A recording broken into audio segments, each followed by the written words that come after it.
آج کا دور انتہائی خطرناک دور ہے، جس کے بارے میں قرآن و حدیث میں یہ تنبیہ کی گئی ہے کہ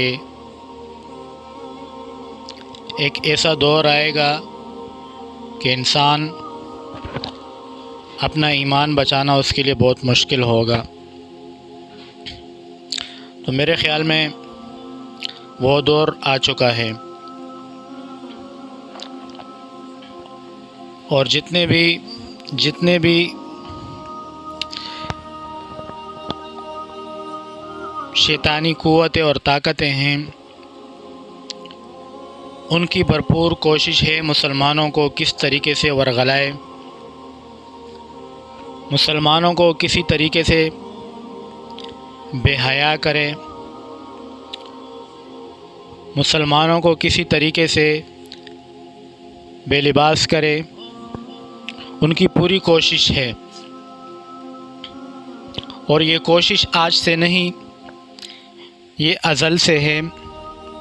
جب شیطان کو اللہ نے مردود کیا تو شیطان نے ایک بات کہی تھی کہ میں ابن آدم کو گمراہ کروں گا، ان کے آگے سے آؤں گا، ان کے پیچھے سے آؤں گا، ان کے دائیں سے آؤں گا، ان کے بائیں سے آؤں گا، کسی طریقے سے میں اس کو گمراہ کر کے ہی چھوڑوں گا۔ اس کا واضح نمونہ آج کے دور میں ٹچ موبائل ہے۔ اگر طلاق کی شرح میں اضافہ ہو رہا ہے، اس کی وجہ بھی موبائل ہے۔ اگر گھر تباہ ہو رہے ہیں، اس کی وجہ بھی موبائل ہے، کیونکہ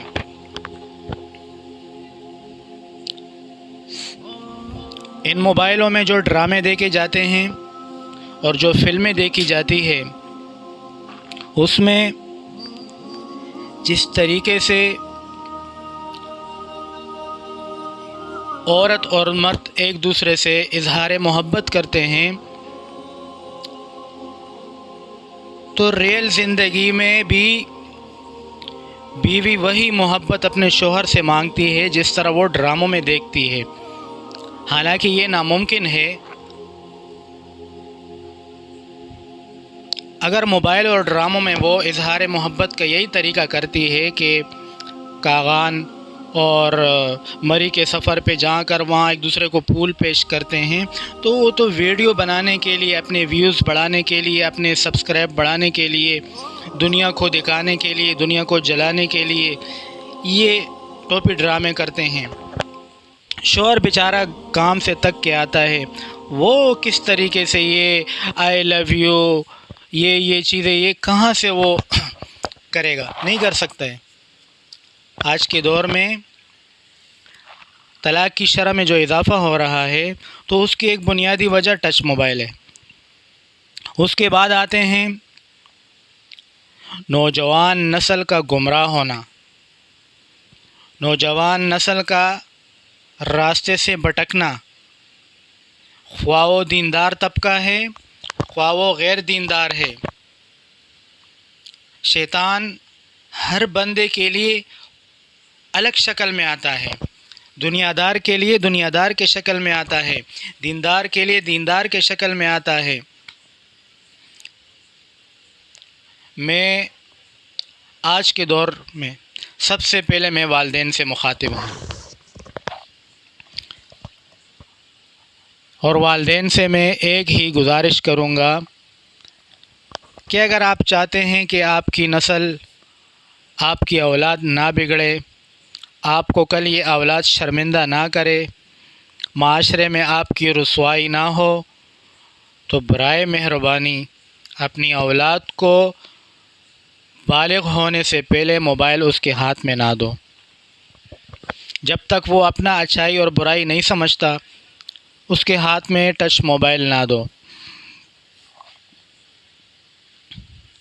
اور جو دیندار طبقہ ہے، اگر آپ چاہتے ہو کہ آپ کا بیٹا حافظ قرآن بنے، اگر آپ چاہتے ہو کہ آپ کا بیٹا عالم قرآن بنے، قرآن و حدیث کا ماہر بنے، کل قیامت کے دن یہ آپ کے لیے سفارش کرے، آپ کو جنت میں لے کے جائے، تو موبائل سے اس کو دور رکھو، کیونکہ اس دور کا سب سے بڑا فتنہ وہ ٹچ موبائل ہے۔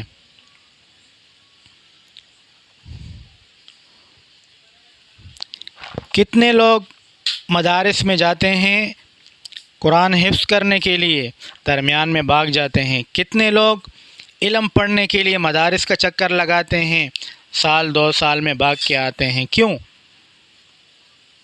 75% لڑکوں کو آپ دیکھیں، اس کے بھاگنے کے پیچھے جو وجہ ہوگی وہ ٹچ موبائل ہوگا۔ تجربہ کر کے دیکھ لے، اس کے آس پاس کہیں نہ کہیں وہ موبائل کا استعمال کرتا ہوگا۔